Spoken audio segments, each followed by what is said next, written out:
na chuki zenu, maana Mungu hatokei kwenu. Kesho wakinibariki mtaficha wapi sura zenu?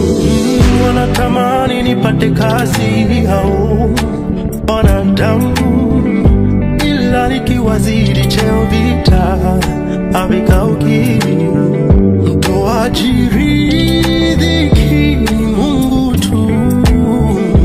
Weso mtoaji, wesio mpangaji, usiniharibie.